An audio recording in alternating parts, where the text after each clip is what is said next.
Apa artinya ada huruf A di tanganmu? Kisah Zen. Sebelum kita mulai, mari renungkan bersama. Apakah tanda di tangan kita benar-benar menentukan nasib kita, ataukah kita yang memiliki kendali atas hidup kita? Bagikan pendapat dan refleksimu di kolom komentar. Kami ingin mendengar pandanganmu.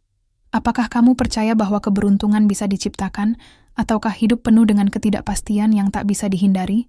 Tulis pemikiranmu di bawah, dan mari kita diskusikan bersama. Beberapa orang percaya bahwa tanda di tangan mereka memiliki makna khusus. Ada yang menganggapnya sebagai pertanda keberuntungan, ada juga yang melihatnya sebagai bagian dari takdir. Namun ada pula yang mengabaikannya, menganggapnya hanya sebagai kebetulan semata. Tetapi bagaimana jika sebuah tanda, seperti huruf A, yang samar-samar terbentuk di telapak tangan, mulai membangkitkan pertanyaan dalam diri seseorang? Apakah ini sekadar permainan alam, atau ada sesuatu yang lebih dalam yang harus dipahami? Di sebuah kuil Zen yang terletak di kaki gunung, seorang murid muda mendekati gurunya dengan penuh kebingungan. Ia telah lama memperhatikan sesuatu di telapak tangannya, sesuatu yang semakin lama semakin menarik perhatiannya. Setiap kali ia membuka tangannya, ia bisa melihat guratan-guratan halus yang tampak membentuk huruf A. Pada awalnya, ia tidak terlalu memikirkannya. Tetapi semakin hari, semakin ia bertanya-tanya apakah ini hanyalah kebetulan, atau mungkin sebuah pesan yang harus ia mengerti.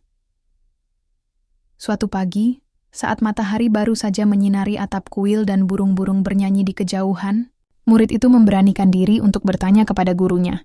Dengan hati-hati, ia mendekati pria tua bijaksana yang sedang duduk di bawah pohon pinus, menikmati keheningan pagi. "Guru," katanya dengan suara ragu, "aku ingin bertanya tentang sesuatu yang telah lama mengganggu pikiranku." Sang guru membuka matanya perlahan, menatap muridnya dengan lembut. "Apa yang ingin kau tanyakan, anakku?" Murid itu mengulurkan tangannya, memperlihatkan telapak tangannya kepada sang guru. "Aku telah lama memperhatikan ini. Di tanganku ada guratan yang tampaknya membentuk huruf A. Aku tidak tahu apakah ini hanya kebetulan, atau apakah ini memiliki arti yang lebih dalam." Sang guru tersenyum, tetapi tidak langsung menjawab. Ia menatap tangan muridnya dengan tenang, lalu kembali menutup matanya sejenak, seolah sedang merenung. Setelah beberapa saat ia berkata, "Mengapa kau berpikir bahwa tanda ini memiliki arti?" Murid itu terdiam. Ia sendiri tidak tahu jawabannya. Ia hanya merasa bahwa ada sesuatu yang ingin ia pahami. Sesuatu yang lebih besar dari sekadar tanda di kulitnya. "Aku tidak tahu, guru. Tetapi aku merasa bahwa ini bukan kebetulan. Aku merasa bahwa tanda ini muncul karena suatu alasan." Sang guru mengangguk pelan. "Dan apa alasan itu?" Murid itu mengerutkan keningnya, berpikir keras. "Mungkin ini adalah petunjuk dari alam semesta. Mungkin ini adalah bagian dari takdirku. Atau mungkin ini adalah pesan yang harus kupahami sebelum aku bisa benar-benar maju dalam perjalanan spiritualku." Sang guru kembali tersenyum. Ia mengambil sebatang ranting dari tanah dan menggambarkan sebuah lingkaran kecil di atas pasir di depan mereka. "Lihatlah lingkaran ini," katanya. "Apa artinya?" Murid itu menatap lingkaran itu, kebingungan. Aku tidak tahu, guru. Itu hanya sebuah lingkaran." Sang guru mengangguk. "Benar, itu hanya sebuah lingkaran. Tetapi, jika aku mengatakan bahwa ini melambangkan matahari, maka kau akan melihatnya sebagai matahari. Jika aku mengatakan bahwa ini adalah bulan, kau akan melihatnya sebagai bulan. Jika aku mengatakan bahwa ini adalah lambang keabadian, kau akan mulai mencari makna yang lebih dalam di dalamnya. Tetapi kenyataannya, ini hanyalah sebuah lingkaran di pasir." Murid itu mengerutkan alisnya, mencoba memahami maksud gurunya. "Jadi, kau ingin mengatakan bahwa tanda di tanganku juga hanya sebuah kebetulan? Bahwa itu tidak memiliki makna?" Sang guru tertawa kecil. "Aku tidak mengatakan itu. Aku hanya ingin kau menyadari bahwa makna tidak berasal dari tanda itu sendiri, tetapi dari pikiranmu yang mencoba menafsirkannya. Jika kau percaya bahwa tanda itu memiliki arti, maka ia akan memiliki arti. Jika kau mengabaikannya, maka ia hanyalah guratan di kulitmu. Murid itu terdiam, merenungkan kata-kata gurunya. Tetapi bagaimana jika aku ingin mengetahui makna sebenarnya? Bagaimana jika aku merasa bahwa tanda ini bukan sekadar kebetulan? Sang guru meletakkan rantingnya dan menatap muridnya dengan penuh kelembutan. Maka pertanyaannya bukanlah tentang tanda itu sendiri, tetapi tentang dirimu. Apa yang kau cari dalam tanda itu? Apakah kau mencari jawaban tentang siapa dirimu? Apakah kau mencari petunjuk tentang masa depanmu? Atau apakah kau hanya ingin merasa bahwa kau istimewa? Murid itu tertegun. Ia tidak pernah berpikir sejauh itu. Ia selalu mengira bahwa tanda di tangannya adalah sesuatu yang harus dimengerti, sesuatu yang memiliki makna yang sudah ditentukan. Tetapi sekarang, ia mulai menyadari bahwa mungkin yang lebih penting bukanlah tanda itu sendiri, tetapi perjalanannya dalam mencari makna di baliknya. Sang guru bangkit dan menepuk bahu muridnya dengan lembut. Setiap orang memiliki tanda di dalam hidup mereka. Tetapi bukan tanda itu yang menentukan siapa kita, melainkan apa yang kita lakukan dengan kehidupan kita. Jika kau menginginkan tanda ini memiliki arti, maka biarkan tindakanmu yang memberi makna padanya, bukan sebaliknya. Murid itu mengangguk pelan. Ia masih belum sepenuhnya memahami segalanya, tetapi ia merasa bahwa ia telah mengambil langkah pertama dalam perjalanan pemahamannya. Tanda di tangannya mungkin ada, tetapi makna sejatinya hanya bisa ditemukan dalam dirinya sendiri. Malam itu, saat ia kembali ke kamarnya di dalam kuil, ia membuka tangannya sekali lagi. Huruf A masih ada di sana, sama seperti sebelumnya, tetapi kini ia melihatnya dengan cara yang berbeda. Bukan sebagai pesan dari alam semesta, bukan sebagai pertanda takdir, tetapi sebagai pengingat bahwa makna sejati tidak datang dari luar, melainkan dari dalam dirinya sendiri. Ia tersenyum. Ia tidak lagi mencari jawaban dari tanda itu. Sebaliknya, ia mulai mencari jawabannya dalam dirinya sendiri. Setelah percakapannya dengan sang guru, murid itu mulai merenungkan makna tanda di tangannya dengan cara yang berbeda. Namun, pertanyaan itu masih belum sepenuhnya hilang dari pikirannya. Ia mulai bertanya-tanya, apakah ada ajaran dalam Buddhisme yang membahas tentang tanda-tanda di tubuh manusia? Apakah simbol-simbol tertentu memiliki makna spiritual? Ataukah semua itu hanyalah ilusi yang diciptakan oleh pikiran manusia? Pada suatu pagi yang sejuk, saat embun masih menggantung di dedaunan, murid itu kembali menemui sang guru.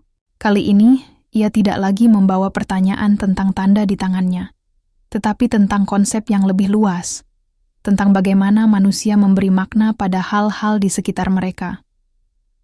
Guru, katanya dengan penuh rasa ingin tahu, di berbagai kepercayaan, tanda-tanda di tubuh sering dianggap memiliki makna tertentu.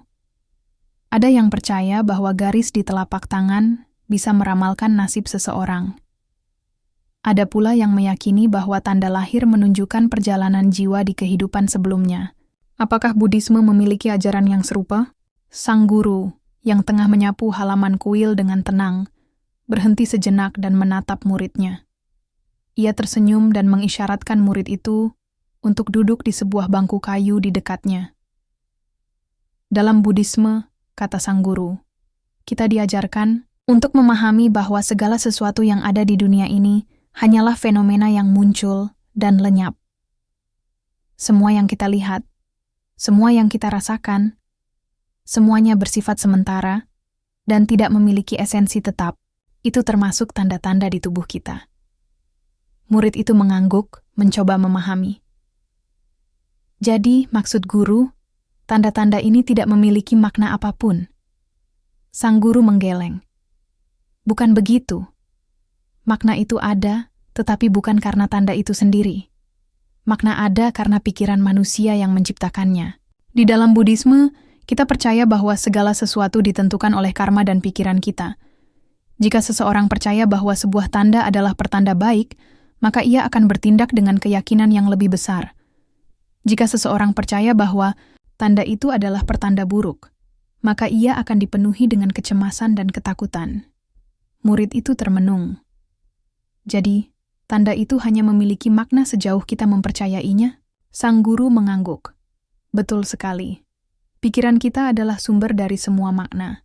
Tetapi ada sesuatu yang lebih dalam yang perlu kau pahami. Dalam Buddhisme, simbol dan tanda tidak memiliki kekuatan sendiri. Yang memiliki kekuatan adalah niat dan tindakan kita. Kau bisa memiliki tanda di tanganmu, yang tampaknya menunjukkan sesuatu yang luar biasa. Tetapi jika kau tidak melakukan apa-apa dalam hidupmu, maka tanda itu tidak akan berarti apapun. Murid itu mengangguk pelan, tetapi rasa ingin tahunya masih belum terpuaskan. Tapi guru, bagaimana dengan simbol-simbol dalam ajaran Buddhisme, seperti roda dharma, bunga teratai, atau bahkan jejak kaki Buddha yang sering ditemukan di kuil-kuil? Bukankah simbol-simbol itu memiliki makna mendalam? Sang guru tersenyum. Pertanyaan yang bagus. Simbol-simbol dalam Buddhisme memang memiliki makna, tetapi makna itu bukan berasal dari simbol itu sendiri. Makna itu lahir dari ajaran yang mendukungnya. Roda dharma, misalnya, melambangkan ajaran Buddha yang terus berputar dan menyebar ke seluruh dunia. Bunga teratai melambangkan kebangkitan spiritual. Bagaimana sesuatu yang indah bisa tumbuh dari lumpur yang kotor. Dan jejak kaki Buddha, itu bukan sekadar tanda kaki yang tertinggal di tanah, tetapi pengingat bagi kita untuk mengikuti jejak kebijaksanaan dan welas asih yang telah diajarkan oleh Buddha. Murid itu berpikir sejenak. Jadi, setiap simbol mendapatkan maknanya dari apa yang diajarkannya, bukan dari bentuknya sendiri? Sang guru mengangguk. Benar. Dan itulah yang membedakan simbol dalam Buddhisme dengan tanda-tanda yang dianggap sebagai pertanda takdir. Jika kau melihat roda dharma, itu tidak akan mengubah hidupmu begitu saja. Tetapi jika kau memahami makna di baliknya dan menerapkan ajarannya dalam hidupmu, maka hidupmu akan berubah. Tanda di tanganmu sama seperti itu.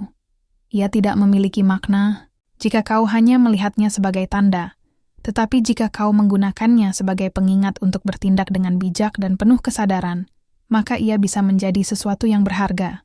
Murid itu merasa mulai memahami, tetapi ia masih memiliki satu pertanyaan lagi.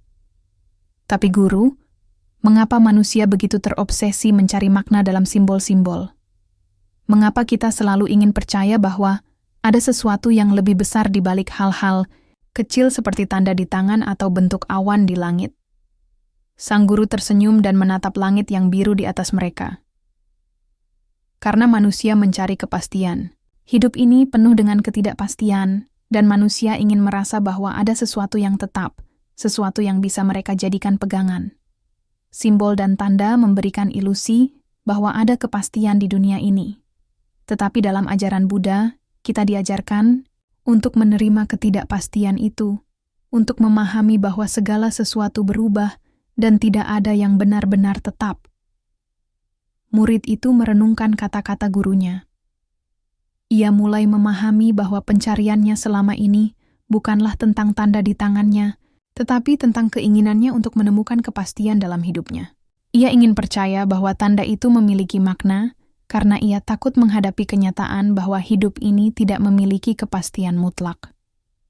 Sang guru melanjutkan, jika kau ingin menemukan makna sejati dalam hidup, jangan mencarinya dalam tanda-tanda. Cari dalam tindakanmu. Cari dalam cara kau memperlakukan orang lain. Cari dalam bagaimana kau menjalani kehidupanmu dengan kesadaran dan welas asih. Murid itu menarik napas panjang dan tersenyum. Ia merasa bahwa beban di pikirannya mulai berkurang. Tanda di tangannya mungkin masih ada, tetapi kini ia melihatnya dengan cara yang berbeda. Saat ia berdiri untuk pergi, sang guru menambahkan, dan ingatlah, makna yang sejati bukanlah sesuatu yang ditemukan di luar dirimu. Ia ada di dalam hatimu, dalam cara engkau memilih untuk hidup setiap hari. Murid itu menundukkan kepala dengan hormat. Terima kasih, guru. Aku rasa sekarang aku mengerti. Sang guru tersenyum dan kembali menyapu halaman kuil, sementara murid itu berjalan pergi dengan hati yang lebih ringan. Untuk pertama kalinya, ia tidak lagi mencari jawaban dari tanda di tangannya. Ia telah menemukan sesuatu yang lebih berharga. Pemahaman bahwa makna sejati berasal dari bagaimana ia memilih untuk menjalani hidupnya. Murid itu berjalan menyusuri halaman kuil dengan pikiran yang masih dipenuhi dengan refleksi atas ajaran gurunya.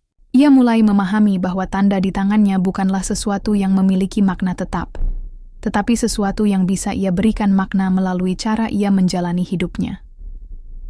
Namun, satu pertanyaan masih menggelitik pikirannya. Jika tanda itu hanya memiliki makna sejauh seseorang mempercayainya, bukankah itu berarti pikiran manusia memiliki kekuatan yang luar biasa dalam membentuk realitas? Ia mulai teringat akan ajaran tentang hukum ketertarikan, sebuah gagasan yang sering ia dengar dari berbagai sumber, bahwa apa yang kita pikirkan dan yakini akan menarik hal-hal serupa ke dalam hidup kita. Jika seseorang percaya bahwa ia akan berhasil, maka kesuksesan akan datang padanya. Jika seseorang terus-menerus merasa takut atau khawatir, maka kehidupan pun akan menghadirkan lebih banyak alasan untuk takut dan khawatir. Pikiran ini membuatnya semakin penasaran. Apakah mungkin bahwa keyakinannya tentang tanda di tangannya benar-benar dapat mempengaruhi hidupnya? Jika ia benar-benar percaya bahwa tanda itu adalah sebuah berkah, mungkinkah hidupnya akan berubah ke arah yang lebih baik? Atau sebaliknya, jika ia melihatnya sebagai sesuatu yang buruk, mungkinkah ia akan mengalami lebih banyak kesulitan? Dengan pertanyaan-pertanyaan ini berkecamuk di benaknya, murid itu kembali menemui sang guru di sore hari. Kali ini, ia menemukan gurunya sedang duduk di tepi kolam, mengamati ikan-ikan kecil yang berenang di dalamnya. Murid itu duduk di sampingnya, menunggu sejenak sebelum akhirnya berbicara. "Guru," katanya pelan, "aku ingin bertanya lagi." Sang guru tersenyum tanpa mengalihkan pandangannya dari air. "Apa yang ingin kau tanyakan kali ini?" Murid itu berpikir sejenak sebelum menjawab. "Aku mulai memahami bahwa makna berasal dari cara kita melihat sesuatu, bukan dari sesuatu itu sendiri. Tetapi aku ingin tahu, apakah pikiran kita benar-benar bisa mempengaruhi kenyataan? Jika aku percaya bahwa tanda di tanganku adalah pertanda keberuntungan, apakah itu berarti aku benar-benar akan mendapatkan keberuntungan?" Sang guru tidak langsung menjawab. Ia mengambil sebuah batu kecil dan melemparkannya ke dalam kolam. Riak-riak muncul di permukaan air, menyebar dalam lingkaran yang semakin besar sebelum akhirnya menghilang. "Katakan padaku," kata sang guru, "apa yang terjadi ketika aku melempar batu ke dalam air?" Murid itu menatap permukaan kolam yang masih beriak. Batu itu menciptakan gelombang kecil yang menyebar ke seluruh permukaan. Sang guru mengangguk. "Benar. Dan begitu juga dengan pikiran kita. Setiap pikiran yang kita miliki adalah seperti batu kecil yang jatuh ke dalam kolam kesadaran kita. Ia menciptakan gelombang yang menyebar ke seluruh kehidupan kita." Murid itu mulai memahami maksud gurunya, tetapi ia ingin mendengar lebih banyak. "Jadi, apakah itu berarti bahwa jika aku memiliki pikiran positif, maka hal-hal baik akan datang kepadaku? Dan jika aku memiliki pikiran negatif, maka aku akan menarik hal-hal buruk?" Sang guru tersenyum lembut. "Bukan sesederhana itu. Pikiran memang memiliki kekuatan, tetapi bukan dengan cara ajaib seperti yang banyak orang bayangkan. Jika kau hanya duduk diam dan berharap bahwa keberuntungan akan datang hanya karena kau berpikir positif, itu tidak akan terjadi. Tetapi jika kau berpikir positif, itu akan mengubah cara kau bertindak, dan tindakanmu itulah yang akan membentuk hidupmu." Murid itu merenung sejenak. Ia mengingat banyak contoh dalam hidupnya di mana cara berpikirnya mempengaruhi tindakannya. Ketika ia percaya bahwa ia bisa menyelesaikan suatu tugas dengan baik, ia cenderung lebih bersemangat dalam mengerjakannya, dan hasilnya pun lebih baik. Sebaliknya, ketika ia merasa ragu dan takut gagal, seringkali ia melakukan kesalahan hanya karena ia terlalu khawatir. Sang guru melanjutkan, "Bayangkan ada dua orang yang memiliki tanda yang sama di tangan mereka. Yang satu percaya bahwa itu adalah pertanda keberuntungan dan kesuksesan, sementara yang lain percaya bahwa itu adalah tanda kemalangan. Apa yang akan terjadi pada mereka?" Murid itu berpikir sejenak sebelum menjawab. Orang yang percaya bahwa tanda itu adalah pertanda baik mungkin akan merasa lebih percaya diri dan mengambil lebih banyak peluang dalam hidupnya. Sementara orang yang percaya bahwa tanda itu adalah sesuatu yang buruk mungkin akan merasa takut dan menghindari kesempatan yang datang padanya. Sang guru tersenyum. "Tepat sekali. Dan dari situlah kehidupan mereka mulai mengambil jalur yang berbeda. Bukan karena tanda itu sendiri yang memiliki kekuatan, tetapi karena bagaimana mereka meresponsnya. Pikiran mereka membentuk tindakan mereka, dan tindakan mereka membentuk hasil yang mereka dapatkan. Murid itu mulai memahami lebih dalam. Ia menyadari bahwa hukum ketertarikan bukan hanya tentang berpikir positif dan mengharapkan hal-hal baik terjadi. Lebih dari itu, hukum ketertarikan adalah tentang bagaimana keyakinan seseorang membentuk cara mereka bertindak, dan bagaimana tindakan itu pada akhirnya menentukan apa yang mereka alami dalam hidup. Sang guru mengambil batu lain dan melemparkannya ke dalam kolam. Pikiranmu adalah batu pertama yang jatuh ke dalam air. Jika kau memilih untuk melempar batu yang besar, riaknya akan lebih besar. Jika kau memilih untuk melempar batu kecil, riaknya pun akan lebih kecil. Begitu pula dengan hidupmu, semakin kuat keyakinan dan niatmu, semakin besar pengaruhnya terhadap jalan yang kau ambil. Murid itu menarik napas dalam-dalam. Ia merasa bahwa ia telah menemukan jawaban yang selama ini ia cari. Ia tidak perlu lagi bertanya-tanya, apakah tanda di tangannya adalah pertanda baik atau buruk. Yang lebih penting adalah bagaimana ia memilih untuk menafsirkan dan meresponsnya. Sebelum ia pergi, sang guru menambahkan, "Jangan biarkan sesuatu yang pasif, seperti tanda di tanganmu, menentukan hidupmu. Sebaliknya, gunakanlah itu sebagai pengingat bahwa kau memiliki kendali atas nasibmu sendiri. Pikiran dan tindakanmu lah yang akan membentuk kehidupanmu, bukan tanda-tanda yang kau temukan di tubuhmu atau di dunia luar." Murid itu tersenyum dan menundukkan kepala dengan rasa hormat. "Terima kasih, Guru. Aku rasa sekarang aku mengerti." Saat ia berjalan kembali ke kamarnya di dalam kuil, ia membuka telapak tangannya sekali lagi. Huruf A itu masih ada di sana, sama seperti sebelumnya. Tetapi kini, ia melihatnya dengan cara yang berbeda, bukan sebagai sesuatu yang menentukan takdirnya, tetapi sebagai pengingat bahwa ia sendiri yang memiliki kendali atas hidupnya. Ia tidak lagi merasa perlu mencari jawaban di luar dirinya. Ia telah menemukan jawabannya dalam caranya berpikir, dalam caranya bertindak, dan dalam caranya menjalani hidup. Malam telah tiba di kuil, dan udara terasa lebih sejuk dibandingkan biasanya. Murid itu duduk di serambi kamarnya, menatap langit malam yang dipenuhi bintang-bintang. Setelah percakapannya dengan sang guru, ia merasa pikirannya lebih terbuka. Namun, masih ada satu hal yang mengganggunya. Jika pikiran dan keyakinannya memiliki kekuatan untuk membentuk hidupnya, apakah itu berarti ia bisa mengubah takdirnya sepenuhnya?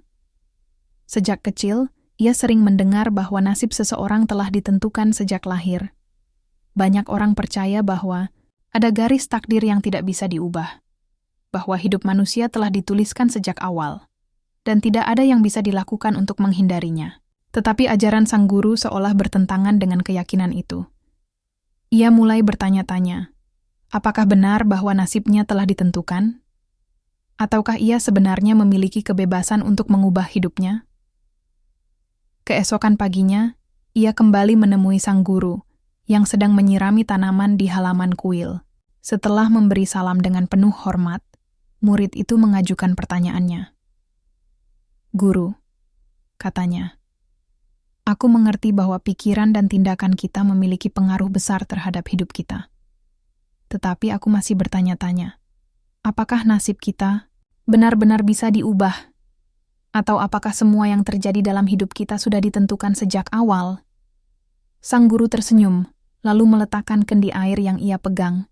Ia menatap muridnya dengan lembut dan berkata, "Apa yang membuatmu berpikir bahwa nasib telah ditentukan?" Murid itu menghela napas. "Karena sejak kecil, aku sering mendengar bahwa kehidupan manusia telah ditakdirkan. Beberapa orang dilahirkan dalam keberuntungan, sementara yang lain dilahirkan dalam kesulitan. Beberapa orang tampaknya selalu berhasil dalam segala hal yang mereka lakukan, sementara yang lain terus-menerus mengalami kegagalan. Jika kita benar-benar memiliki kebebasan untuk mengubah hidup kita, mengapa ada begitu banyak ketidakadilan di dunia ini?" Sang guru mengangguk pelan. "Pertanyaanmu adalah pertanyaan yang telah ditanyakan oleh banyak orang selama berabad-abad.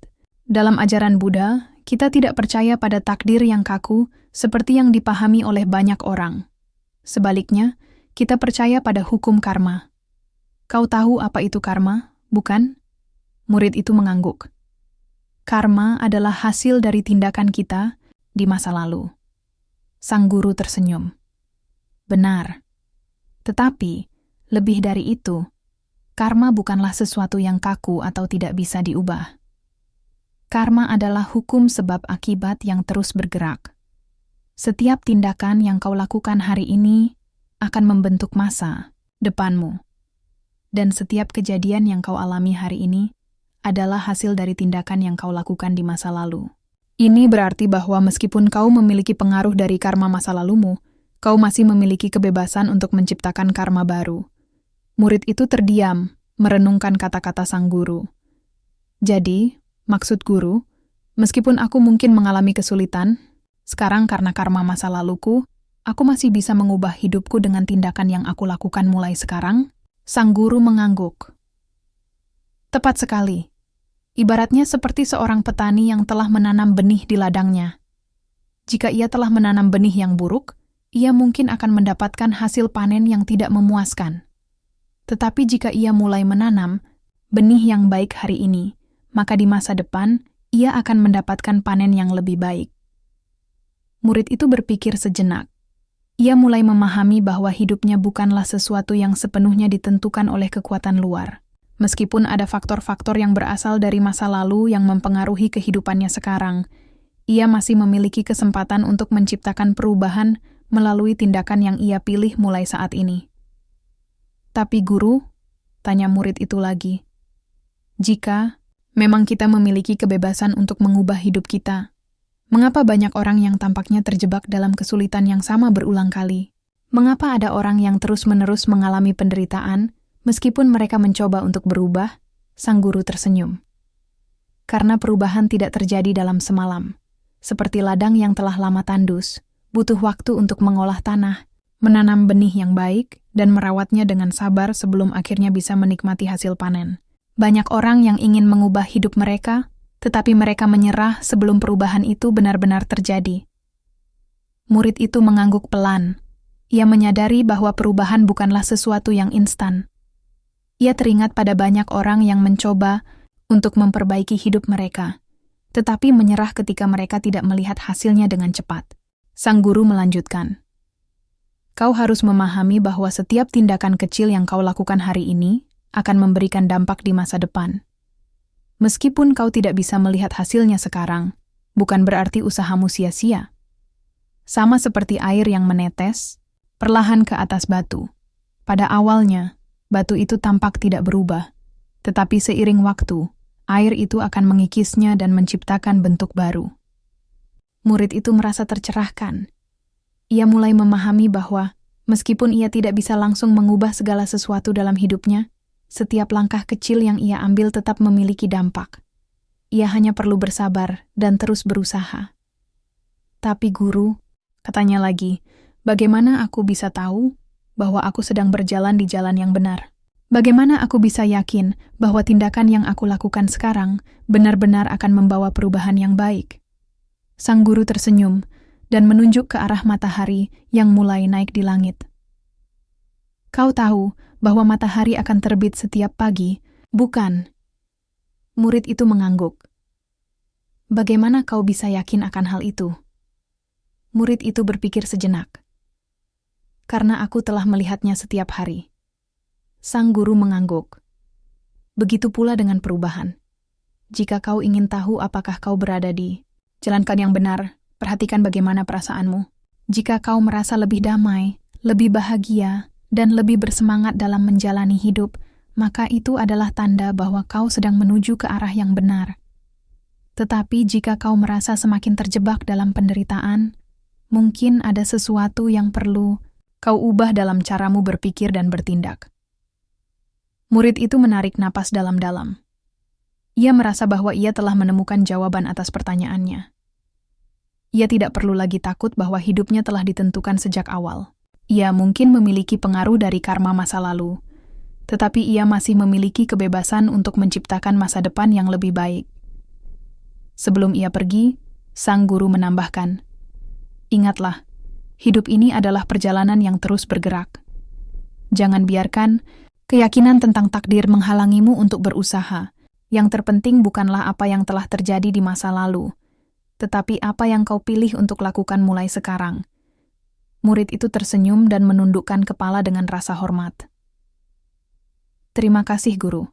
Aku mengerti sekarang."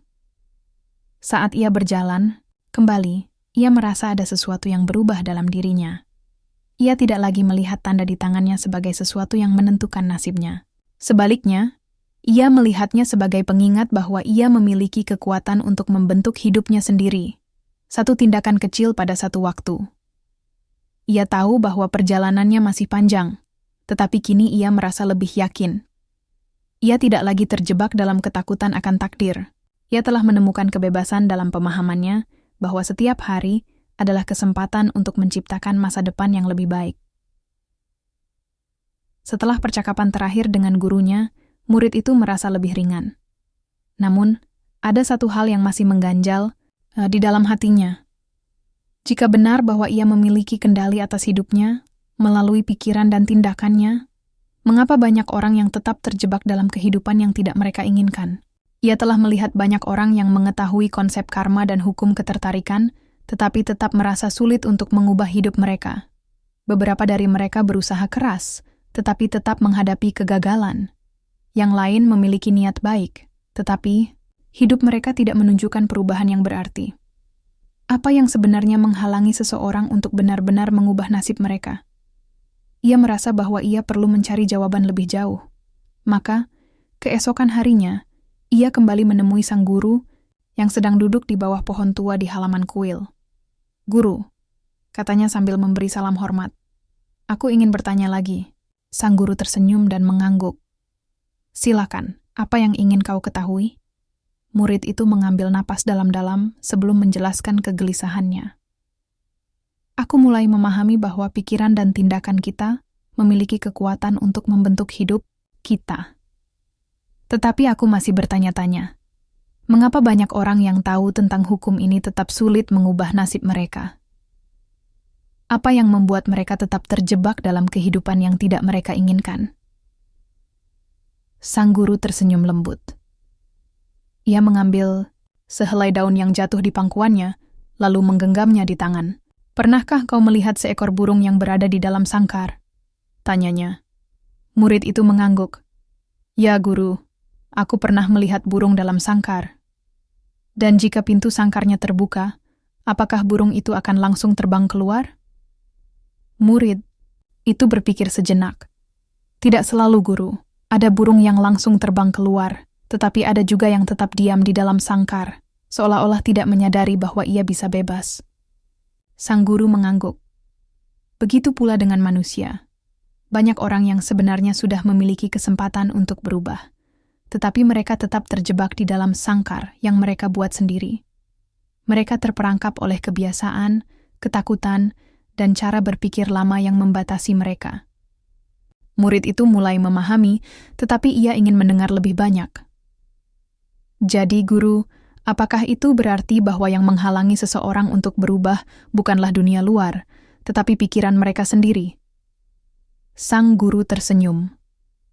"Tepat sekali, banyak orang yang ingin hidup lebih baik, tetapi mereka tetap berpikir dan bertindak dengan cara yang sama seperti sebelumnya.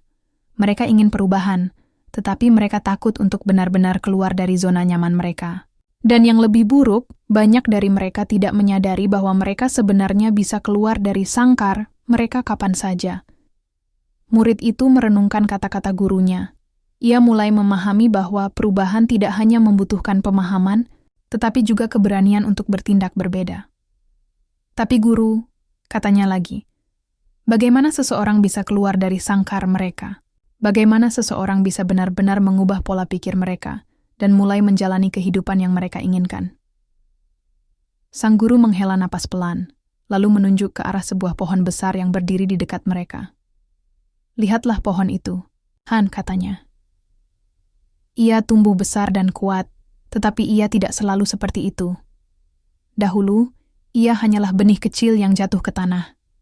Tetapi seiring waktu, ia terus tumbuh sedikit demi sedikit, sampai akhirnya ia menjadi pohon yang kau lihat sekarang. Murid itu mengangguk. Ya, guru.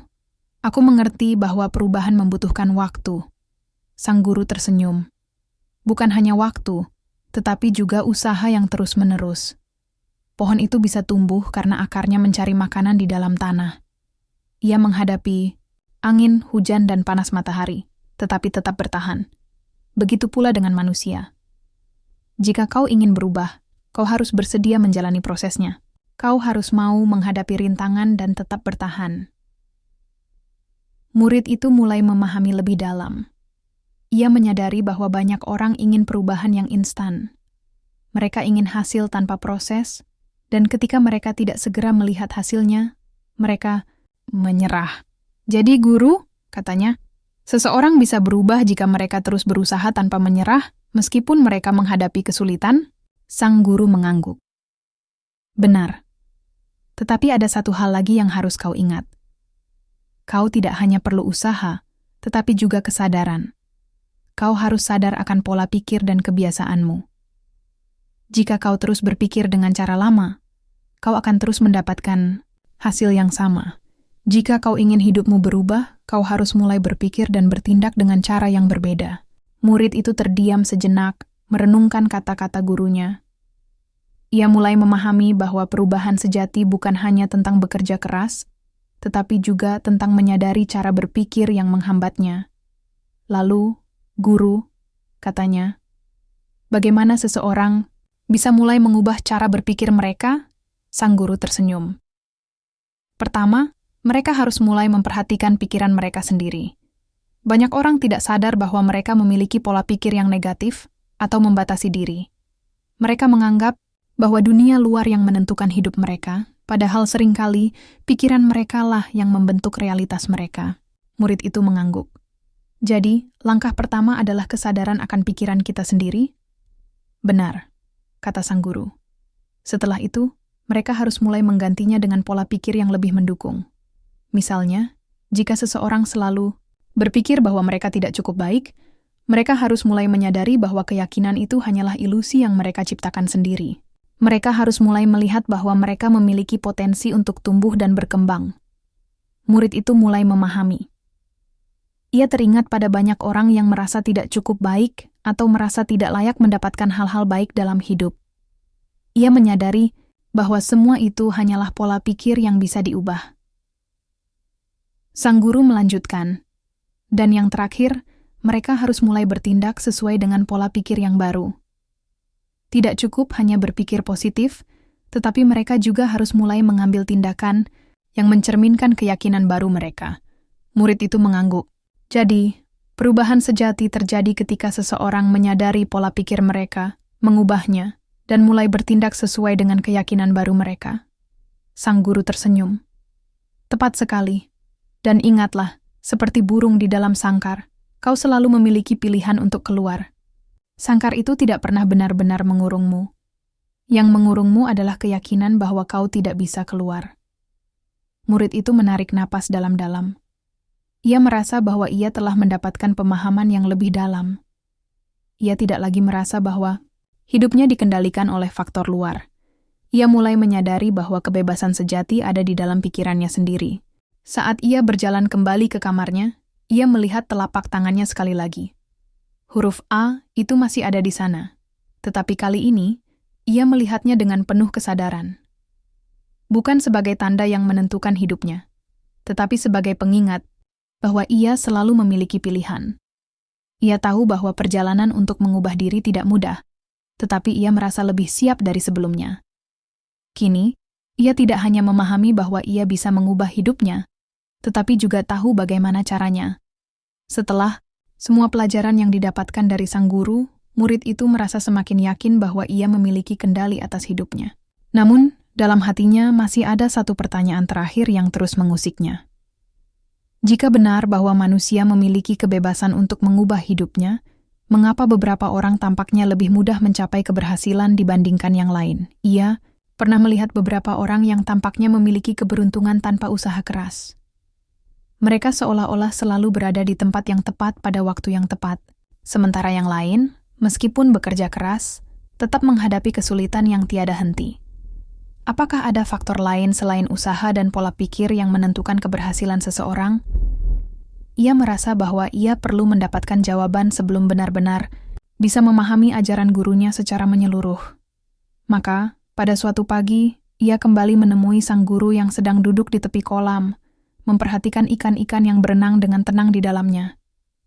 "Guru," katanya dengan penuh hormat, "aku masih memiliki satu pertanyaan." Sang guru menoleh dan tersenyum. "Silakan, apa yang ingin kau ketahui?" Murid itu menghela napas sebelum mengutarakan kegelisahannya. "Aku mulai memahami bahwa kita memiliki kebebasan untuk mengubah hidup kita.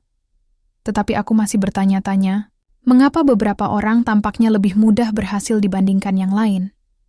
Mengapa ada orang yang tampaknya selalu beruntung, sementara yang lain harus berjuang dengan keras untuk mencapai sesuatu?" Sang guru tersenyum dan mengambil sebutir kerikil kecil dari tepi kolam. Ia memegangnya di tangannya sejenak sebelum melemparkannya ke dalam air. Murid itu memperhatikan bagaimana kerikil itu jatuh ke dalam air, menciptakan riak kecil yang perlahan membesar sebelum akhirnya menghilang. "Kau melihat apa yang terjadi?" tanya sang guru. Murid itu mengangguk. "Ya, guru." Kerikil itu jatuh ke dalam air dan menciptakan riak. Sang guru mengangguk. "Begitu pula dengan hidup kita. Setiap tindakan yang kita lakukan, setiap pikiran yang kita miliki, menciptakan gelombang yang menyebar ke seluruh kehidupan kita. Beberapa orang tampaknya lebih mudah berhasil karena mereka telah menciptakan banyak riak positif dalam hidup mereka. Mereka telah menanam banyak benih kebaikan di masa lalu, dan sekarang mereka menikmati hasilnya." Murid itu mulai memahami, tetapi ia ingin mendengar lebih banyak. "Jadi guru, apakah itu berarti keberuntungan bukanlah sesuatu yang terjadi secara kebetulan?" Sang guru tersenyum. "Tidak ada yang benar-benar terjadi secara kebetulan. Keberuntungan yang tampaknya datang secara tiba-tiba seringkali merupakan hasil dari banyak tindakan kecil yang telah dilakukan seseorang dalam hidupnya. Orang yang selalu berbuat baik, berpikir positif, dan bertindak dengan niat yang baik akan menciptakan energi yang menarik hal-hal baik ke dalam hidupnya. Sebaliknya, orang yang selalu berpikir negatif dan bertindak dengan cara yang merugikan akan menarik lebih banyak kesulitan." Murid itu mengangguk.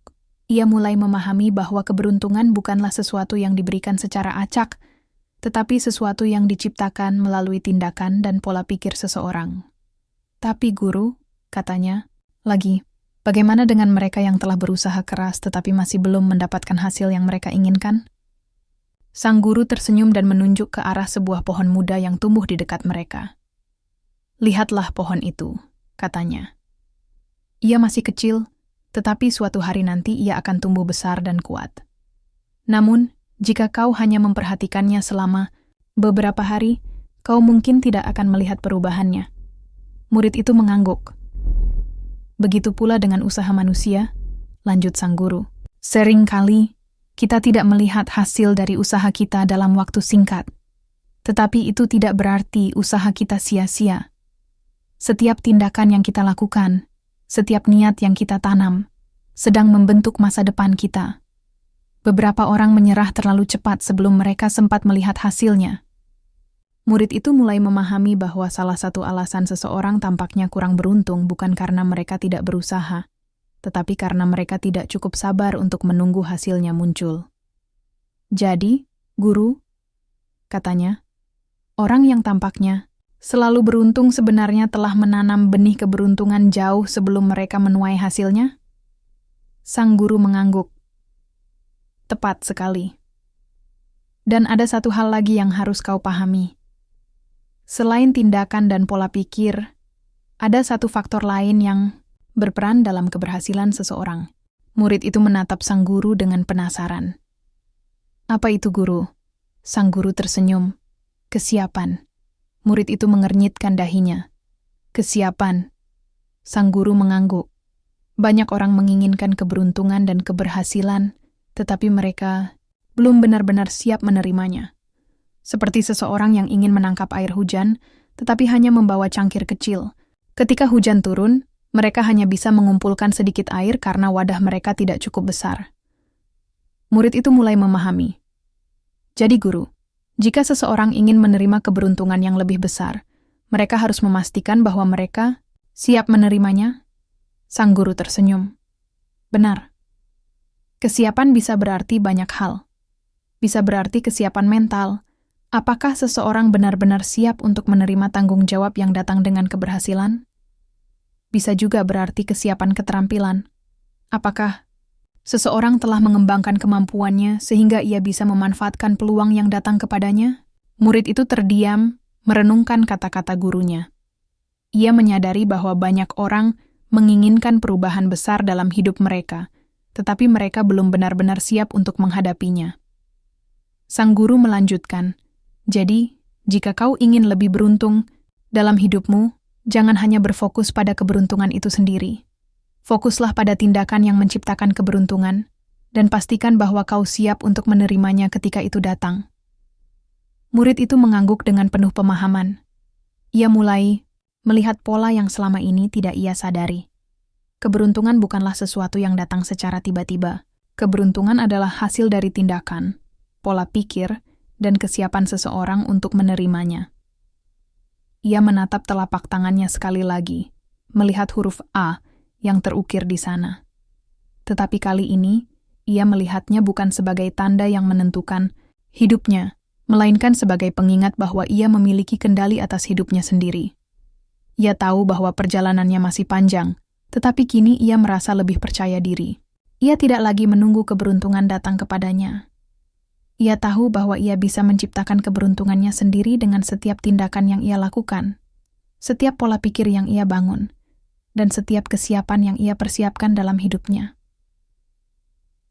Murid itu duduk sendirian di tepi kolam, merenungkan semua pelajaran yang telah ia pelajari dari gurunya.